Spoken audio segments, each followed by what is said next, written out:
Hi, everybody. My name is Greg Hancock, and along with my artisanal free-range friend Patrick Curran, we make up Quantitude. We're a podcast dedicated to all things quantitative, ranging from the relevant to the completely irrelevant. In today's episode, we talk about the advantages of recent structural after-measurement work, allowing us to break apart traditional structural equation models to analyze the measurement and structural portions separately.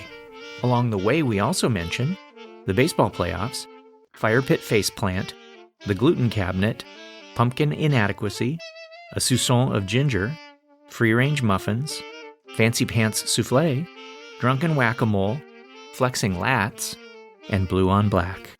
We hope you enjoyed today's episode. This is my absolute favorite season. How about you? Do you like fall? Oh, you were talking about fall. I thought you were talking about the baseball playoffs. Okay. He swings, sends one high and deep to left. He's watching, so are 44,000 others. Oh, what a start. No. I mean, autumn, at least in our hemisphere. I love the leaves changing. I love the weather changing. Hands down, favorite season. And it's gorgeous here in North Carolina. I got my load of firewood delivered last weekend and stacked all of that. I think I texted you a picture of me sitting out at my fire pit. Yep. And I hadn't fallen in face first this time. Not this year. Yet. Yet. The season is young. Exactly. So for new listeners, was it a couple of years ago? I think so, yeah. It was night and I had a fire pit and I liked taking my Kindle out and propping up my feet. And somehow when I was bringing over firewood, I straight up face planted into the fire. And I saw it coming and I was able to roll out and I got scraped up a little bit, but not too bad. But on my back, staring at the stars, I texted Greg because I thought if there's one person who would appreciate me face planting into a campfire, it is my good friend Greg Hancock. I just love it. His eyebrows are still smoldering and he's texting me. Hey, Fire Marshal Bill, your finger's on fire! That's nothing! I caught fire so many times I can't even feel it anymore. The trick is not to panic. Fire is your friend. All right, so I'm going to hold something up for you that is a symbol of the fall for me, and let's see if you even know what this is. All right. Oh, you took Gus for a walk this morning and cleaned up after him. I resent that. This is perfection as far as pumpkin muffins go. Oh, that was my second guess. Sure it was. It doesn't look like a dog turd at all. Now, keep in mind, folks, that Gus weighs like 90 pounds, so this is not beyond the realm of possibilities. It's true. So one of the things about the fall for me is that I get to start making my pumpkin muffins. And irrespective of what they look like, they are the definitive pumpkin muffin. Like, is that your self-description? Or is No. Every one of our family members has said this is perfection. So one of the things in our house is that our son Tate has celiac disease, which means that for the most part, we have made the house gluten-free. Whereas some families have a liquor cabinet that's locked. We have like a gluten cabinet. Oh my God, there are the Oreos. Lock them away. So we're a mostly gluten-free house. And in order to create pumpkin muffins that are gluten-free and delicious, and those two words often don't go together, I had to resurrect all of my chemistry major skills. Dr. Bunsen Honeydew here with news to set you a quiver. Let me ask you, do you have feelings of pumpkin inadequacy? Well, those are a thing of the past. And we made over 20 different batches of pumpkin muffins to get it exactly right. I was methodically altering how much cinnamon, how much clove, how much allspice, how much nutmeg, a whisper of cardamom, a soupçon of ginger. Everything to get it exactly right. And what you see before you, irrespective of its aesthetic, is the result of all of that scientific work. It is the God-given pumpkin muffin. Did you buy a turd mold, or does it come out of the oven like that? Close your eyes and imagine. Now, I put chocolate chips in it, and some people think that that's a bit pretentious. Sure, pretentious, blasphemous, but I use the mini chocolate chips and I stir them just right to get them homogeneously distributed throughout. It is artisanal, locally sourced, bespoke, free range, carbon neutral, however you want to describe it, it checks all of the boxes. Throw me a bone here. What goes into it that would need to range freely? I can't hear you. So all of our family had agreed that this was the pumpkin muffin. The recipe could be chiseled into stone. Those tablets could be up on a mountain. Done and done. Or what did Ethan call it? Done and dusted, yeah. Okay.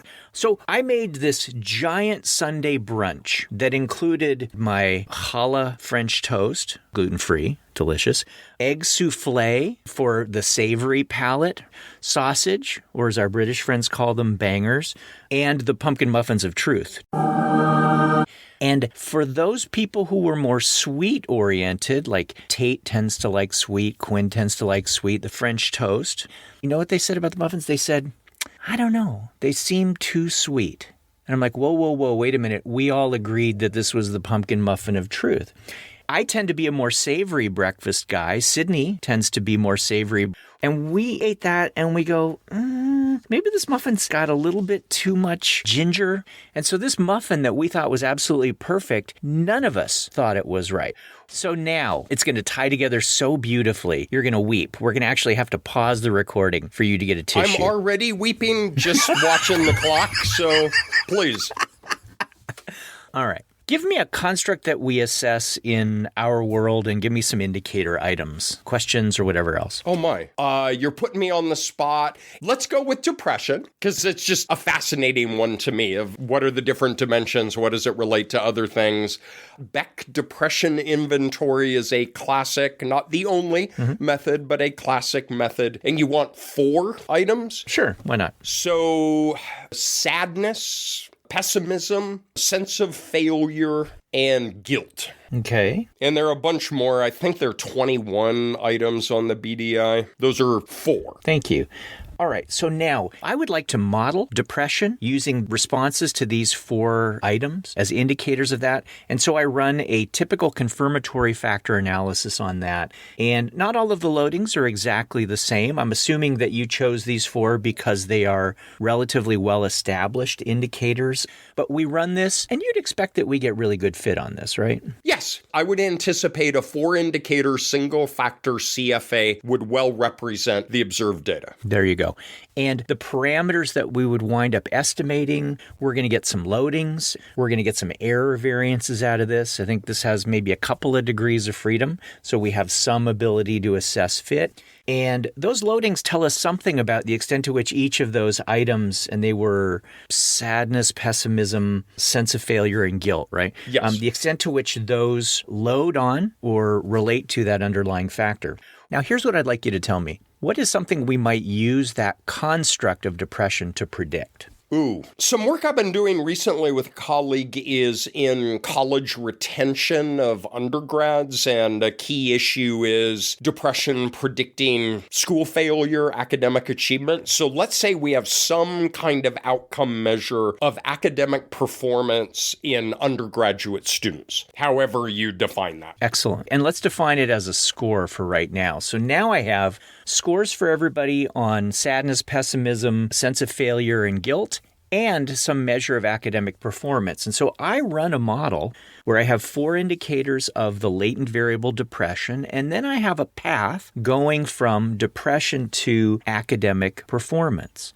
We'll say the fit is pretty good. Now, I take a look at the loadings for depression, and you know what I noticed relative to the loadings when I didn't have academic performance in that?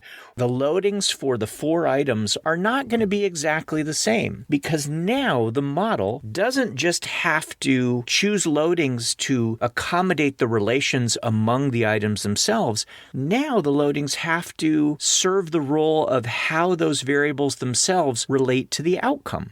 And they relate to the outcome of academic performance spurious vicariously in the sense that they're both driven by that underlying factor of depression. One is a measure of depression, the other is an outcome of depression. And now I get different loadings.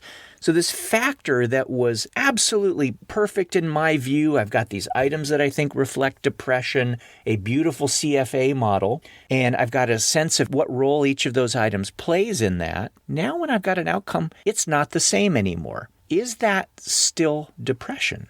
Are you okay? It's your stupid muffin example. Oh my God, he got it. So folks, literally, I have no freaking idea what he was talking about this morning. I was doing the finger circling movement of pick it up, buddy. We're hemorrhaging time here.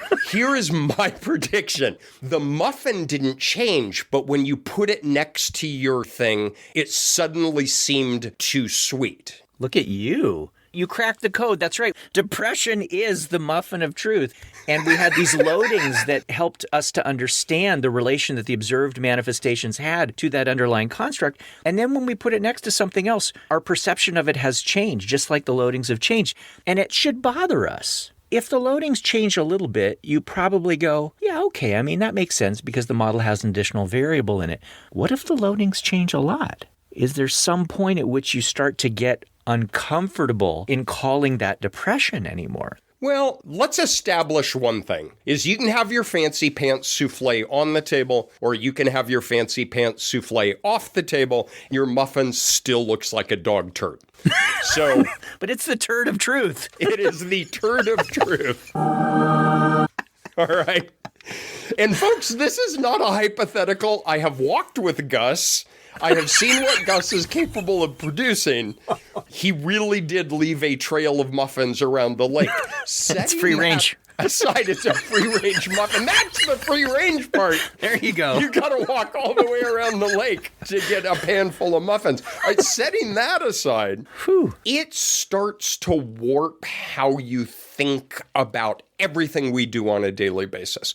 Because a lot of us are taught to think about these constructs as living under a little glass dome that you put up on your mantle over the fireplace. And here is your measurement model for depression. And right next to it, here is your measurement model for anxiety. And somehow they live and exist in this construct of truth. Yep. But if you estimate depression and anxiety in a model together, as we believe them to exist in the real world, as Greg is saying, they can take on very different values, if not different structures. And we can add it to our list of things that make our eye twitch. For sure. We should be uncomfortable about this. And it was something that back in 1976, a guy named Bert, not Cyril Bert. Boo!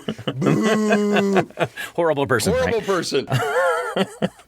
So Bert referred to this problem as interpretational confounding, where we're starting to go, hey, loadings are changing. Is that really the same thing? When you said that we were interested in the relation between depression and academic performance or whatever any other outcome might be, I think it's safe to argue that that is the question of interest, right? You've got these items that are supposed to be telling you something about depression, but in the end, your research question is about the extent to which depression relates to academic performance.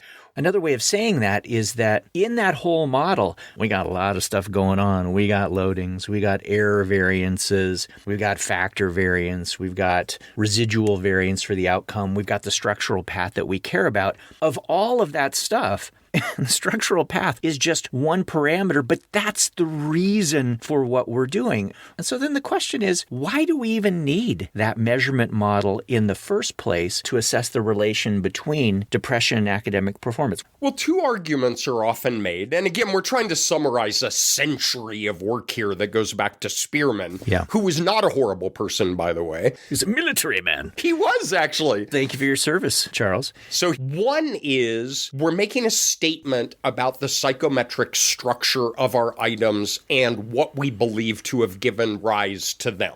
So do we think it's unidimensional? Do we think it's bidimensional? And so on. So one is we're making a theoretical statement about the construct in which we're interested. The other, that's directly related but has a more practical element, is we know very well from Gauss-Markov, who makes an assumption in the general linear model that the predictors are fixed and known, is that measurement error will bias regression parameters that we subsequently estimate. So if we add up a set of items, divide by how many we have, and put that into a general linear model as a predictor, we're assuming that's error-free. And rarely, if ever, is it. In simple situations, it will attenuate the regression coefficient. That is, it makes it lower than it should be on average. But if you have two or more predictors, actually those biases become quite complex, because if you have multiple predictors that each are characterized by measurement error, then some can be overestimated, some can be underestimated. Yep. But from a very practical standpoint, we're trying to use a multiple indicator latent factor to unbias our regression coefficients that are often of key interest to us. And in this example, that is, does individual variability in depressive symptomatology systematically predict academic performance? And by using a measurement model, we're trying to get a more accurate estimate of that prediction. That's great. And it wasn't really until the 1960s where mathematically these things were integrated into a broader structural equation modeling framework that married the factor analytic model with the structural model. And from a practical standpoint, I would say it wasn't really until the 70s and into the 80s when you had Lisrel and EQS, for example, where you could go in and do this holistic estimation procedure where you had measurement model, structural model, and it was all being estimated at the same time with maximum likelihood. And that bought us the disattenuation that we needed in the structure. And it also allowed us to get the appropriate level of uncertainty in the estimation of the structural relations that came from the uncertainty that was inherent in the measurement model. And that was considered a huge win. It was indeed, but it is another wonderful example of be careful for what you ask. Because you can take off your shirt, rub yourself with baby oil, flex in front of the mirror, and say, we now have a full information system where we are going to make a bold statement about what structure do we believe gave rise to the pattern of variances, covariances, and means that we observed in our sample. And that is a legit, straight up, huge advantage. The problem is, I got to tell you, you know where I'm going tomorrow? Carolina State Fair. Oh. Yep, it's all this week. Happening right now. The gates are open, the funnel cakes are frying, and the games are beginning. Do you know what that makes you think of? I do. Drunken whac-a-mole. Wait. You didn't put drunken in front of that before. You have not been to the North Carolina State Fair. There's the Yerkes-Dodson law where, like, its anxiety is on the x-axis and performance is on the y, and it's an inverted U. Mm-hmm. It's the same with blood alcohol content, because if you get one or two beers into you, I swear I can see where the mole is going to come before he ever sticks his head out. But if you move beyond that, the whack-a-moling performance precipitously drops off. Uh-huh. But anyway, we have this full information system that has a dozen advantages to it, but it is a system of simultaneous equations where if you dink around and get something wrong in one part, that's going to radiate throughout your model in ways that are sometimes predictable and sometimes not. Which means that if you're screwing things up in the measurement portion of your model, then that can be communicated into the structural inferences. That is the whole reason you are there. That's exactly right. And picture in your mind's eye a 3-indicator latent factor that predicts another 3-indicator latent factor. Mm-hmm. Now, imagine that the first indicator on the second factor has a cross-loading with the first factor. That wants to load there, but you don't let it. Well, that's whack-a-mole. You're going to force that down into the system of equations, and where is it going to pop up? In the regression parameter itself. So you're busy flexing your lats in front of the mirror about estimating and removing measurement error to disattenuate the regression coefficient, but you just pulled a muscle in your back in front of the mirror because you overestimate the regression parameter because you've got a misspecification in your measurement model. I was more comfortable visualizing the turd muffin than I was the baby oiled lats. Yeah. I don't even know what a lat is. Is that above the waist? Because that's what we're flexing. Hi, this is Jiffy, the Quantitude lemur, here in post-production. The latissimus dorsi, also known as the lats, is a large, flat, triangular muscle that covers most of the lower back. It helps you move your upper extremity, and it also helps with breathing.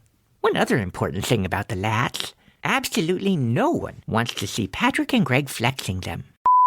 So historically, what we've tried to do in the process of modeling is to separate, and I'm using air quotes around separate the measurement model from the structural model in the process of modeling. And the way that has come to be done in practice is usually to take a first step where you just saturate the confirmatory factor model. If you had 5 factors, each with their own indicators that were part of some larger structural model, temporarily you hook those all up with 2-headed arrows so that all factors are connected to all factors, and then you focus on the fit of that model, including the potential for cross-loadings or error covariances or whatever. We've talked about model modification before. And if that is satisfactory, then you make the jump to incorporating the structural model, right? Where you pull out the 2-headed arrows and you drop in your system of structural arrows, which might include 2-headed arrows in there, even though that's technically not structural. And then you evaluate the fit that is there. There are a lot of problems with that. One of the problems is that when you are assessing the fit of this structural model embedded within a larger measurement model, the measurement model sometimes acts as this blanket that makes you think everything is okay structurally, when in fact it might not be okay structurally. That's one problem. The other is the one that we mentioned in the, brilliant muffin analogy, if I may say so. And that is, what is the identity of a true muffin? What is the identity of... Is it too abstract? I'm sorry. Bring it home. We've laid down hundreds and hundreds of hours of audio, and I'm not sure that sentence has ever been spoken. And maybe nor should it be. So if I had done each of the factors in some larger structural model separately in their own little CFA model and established how well those items serve as indicators of their respective factors, those loadings would be different than when they're embedded within a larger model. And it's not entirely clear that we want the loadings in the larger model as opposed to the loadings that we would get in a standalone CFA for each of the latent variables that we want, right? When they're not having to adjust for the presence of other things. When you're not eating your muffin around a savory breakfast versus a sweet breakfast.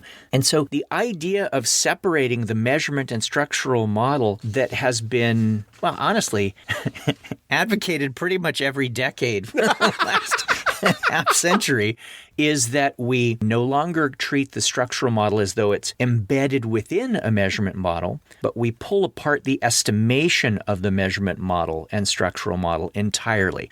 And the idea that this has all evolved into is something called SAM, structural after measurement, where it is an attempt to formally separate the measurement portion and the structural model, not keeping one embedded within the other, but literally estimating those components entirely separately. I really like your comment that it's becoming formalized, because over the years, people have talked about things like this. Do you maybe estimate the measurement model first and then fix the loadings before you move on? And is that okay? Does does that screw up model fit or standard errors? But it's all been kind of behind the scenes. And what we're going to talk about is a really lovely paper that came out 2024 in Psychological Methods by Yves Rasil and Wenwei Lo, and it is titled A Structural After Measurement Approach to Structural Equation Modeling. The acronym is SAM or SAM. What I'm really hoping is they write a follow-up paper that's titled Son of Sam, but... That is a horrible old reference. In the summer of 1976, the city of New York was thrown into a state of terror. A madman was on the loose, wandering the streets, who loved publicity, sending vicious, taunting letters to the police and the media. Each one was signed with the moniker Son of Sam. It is brilliantly written, it is crystal clear, it is well articulated, and it really lays out the formalization of what some people have been dinking around with out in the garage on their own, but not really knowing what they're doing. Mm-hmm. And the person to whom I'm referring is myself, because I was like, I wonder if you could do this, and then I kind of squint and say, seems hard. Mm-hmm. And they solved it. I think so. The main idea behind structural after measurement is that you do structural after measurement. So in step one, what you do is you estimate the measurement parameters. Now, if we had a model that ultimately had 5 latent variables, and there's a role for measured covariates in this and all of that, but let's just focus on having a bunch of latent variables. We have a bunch of latent variables, 5 of them. Ideally, what you would do is you would do a little CFA model for each of those 5 things separately. Now, there might be reasons that you don't want to do that. You might have a couple factors that have cross-loadings, or a couple of factors that have equality constraints on their loadings, or have error covariances. So there might be reasons not to divorce some of those. But ideally, what you would want is to have enough indicators of each latent variable that you can do them separately. This does a couple of things for you. One, it gives you an assessment of fit of each of those individually, which is nice. The other is, presumably, it gives you loadings that you would consider to be the muffin of truth. The loadings that are for those items, how they relate with their construct without having to adjust for anything else in the model. So step one is actually a collection of models that are all focused on the measurement of the constructs that you have. The cool thing, because, Patrick could have thought of that in his garage. I mean, that's how easy the concept is. I mean, come on, right? Keep in mind, this is a guy who fell face first into a campfire. So. And then texted me. What should I do? So the clever thing here is that the presence of a measurement model wrapped around a structural model served the purpose that Patrick described previously, and that is disattenuating the relations among those constructs so that you could estimate whatever their structural connections might be. Well, the clever thing here that Patrick couldn't do in his garage is to figure out how can we take those measurement parameters that we get from those isolated measurement models, those loadings and those error variances, and figure out what the disattenuated relations would be among the factors. So that is to say, I would like to know factor variances, I would like to know factor covariances, and maybe factor means as well. Well, what they figured out is a couple of different ways to use the information from those isolated measurement models to get disattenuated relations among those factors. And that is key to being able to estimate the structural relations. And this makes a lot of practical sense on the surface, but then when you start to peel back the layers of the onion, there are a lot of complexities that they identified and proposed solutions for. The one that was always a poke in the eye for me is there's always an inherent fairness to modeling, and if you estimate these things and fix them to values, you've got to deal with things like model fit and standard error estimation. And these are all components that they built into this framework. Yeah. So the step of getting the structural relations themselves, they actually have a couple of ways that you do that. One is called local SAM, and the other is called global SAM. The local SAM is very clever, where you actually take the observed data or the moments in the observed data, the means, the variances, the covariances that are observed in your data, and from the loadings that you have for each factor, you figure out how the latent variables themselves would have to relate, their variances, their covariances, and their means. So it's mathematically clever. The other is to do basically what we would have figured out in Patrick's garage. We take the loadings from step 1 and we fix them, and then we estimate the relations among those things. But we estimate them in a saturated model, so we get variances and covariances, and that really is the key. We now hold in our hand characteristics of our latent variables as though they were observed data. Means, variances, covariances, and what we know from our very first structural equation modeling class, or even path analysis, is that these can be sufficient statistics for us to go ahead and run our structural equation model as if it were a measured variable path analysis. And that's literally what you do here. You take your variance covariance matrix for the factors and your means if you need them, and you fit a path model. And you fit a path model with maximum likelihood or generalized least squares or MCMC. However it is you're going to do it, you get estimates of those kinds of things because you are now working from the disattenuated relations among the factors. And that is cool from an estimation standpoint. But the thing that Patrick mentioned is that whatever uncertainty was in that initial measurement model, your variance covariance matrix for the factors, they don't know that, right? Because you're treating them as though they have been directly observed. And that's not fair, right? Right. One thing that we aspire to in everything that we do is if there is a source of variability, that needs to be represented in the model. We didn't deserve those true latent variable variances and covariances because we didn't truly obtain these. These are estimates, and we got to pay the reaper on that. We've got to factor in, wherever relevant, the fact that we did a DIY fix out in the garage, and we need to represent that within the model estimation. Yeah. And beautifully, they lay out a couple of different ways that you can get that uncertainty from the measurement model that you otherwise seem to have divorced from the structural model. You can get the uncertainty from that reflected back into the standard errors that you need within your structural model, because otherwise the structural model assumes you're working with truth in your hand here. And they have one mathematical derivation where they figure out how you can nudge your standard errors in a way to reflect what was going on in the measurement model. But they also say that you can use a non-parametric bootstrap to try to capture some of that variability. And in the paper that Patrick made reference to, a very recent and wonderful paper, they talk about how to do that.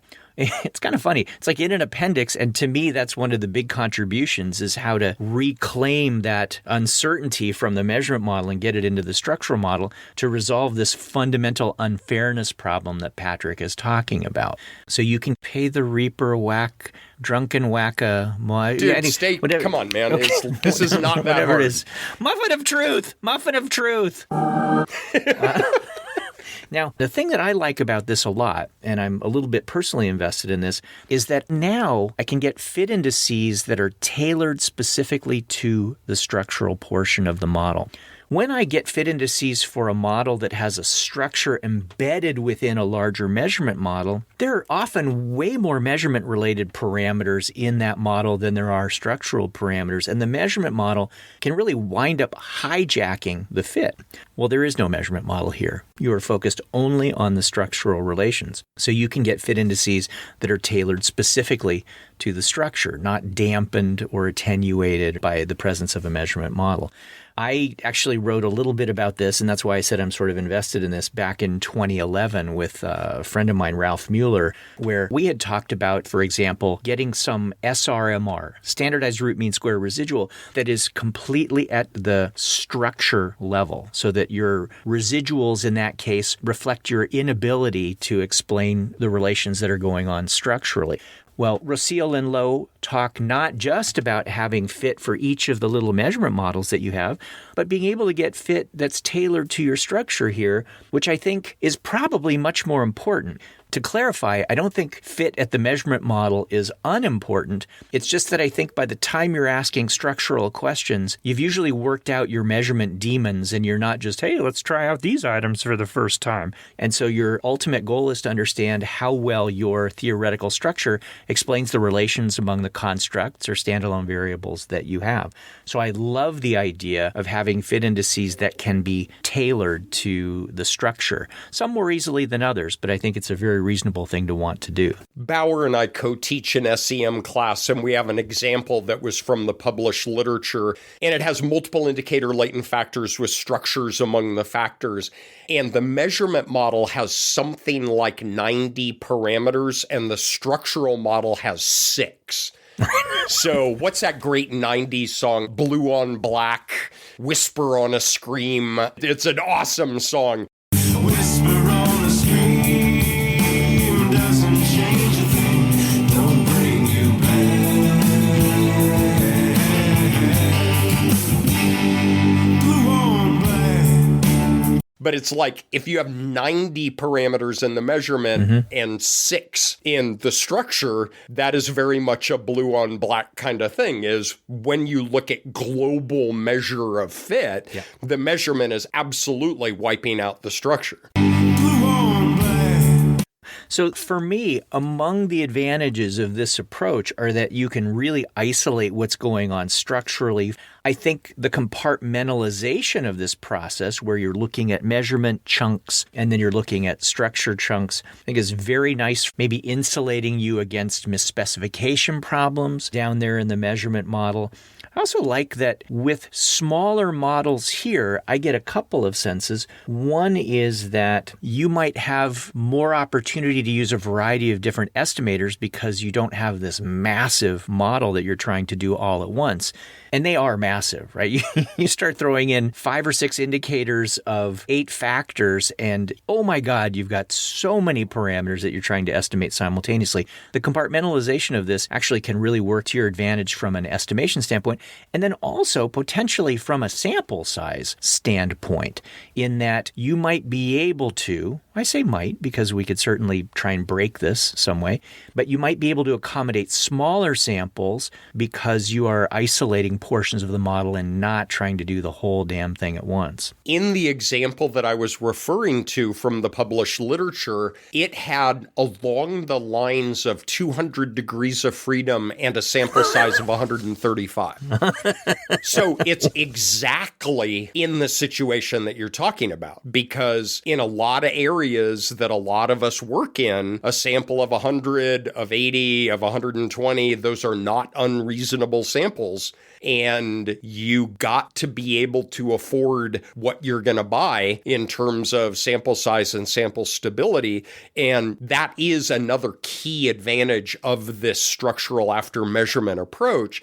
Not only does it help isolate and quarantine misspecifications, particularly in the measurement model, but it also is much better behaved at smaller sample sizes. And I like that very much about this as a technique. There are some limitations here and there, some that are, sort of directly acknowledged by the authors, and that is that when you use, for example, the local SAM procedure, it doesn't allow you to do higher order structures. Okay, yeah. There are some types of models where you have loading matrices that are not a full column rank, which is to say that you have dependencies among your loadings. And there's some types of models that wind up having essentially almost like more factors than you have variables loading on it. So it's rare, but it does happen. Sometimes when we do models, we like to zero out variances. Like sometimes you want to test whether or not a slope variance is 0. In other words, that everybody is growing at the same rate. These models are a little bit trickier when it comes to zeroing things out. But I think there's really a lot to like here. I read the limitations very carefully, and I was unperturbed by by any of them.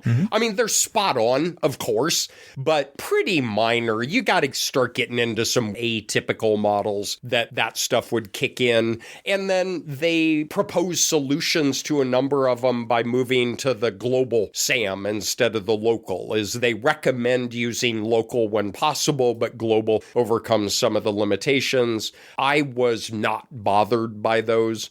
The one that, I'll be honest, I still struggle a little bit to fully get my head around is they are unambiguously clear at the front, the middle, and at the end that they view this approach more as a method of estimation as opposed to a model building tool.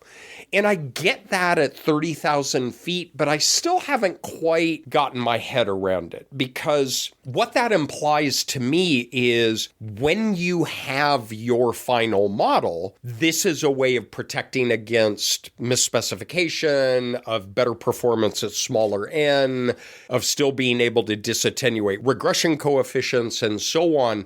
But I kind of feel like a day in the life of an SEMer involves likelihood ratio tests, model comparisons, nested models, being very careful, consulting modification indices.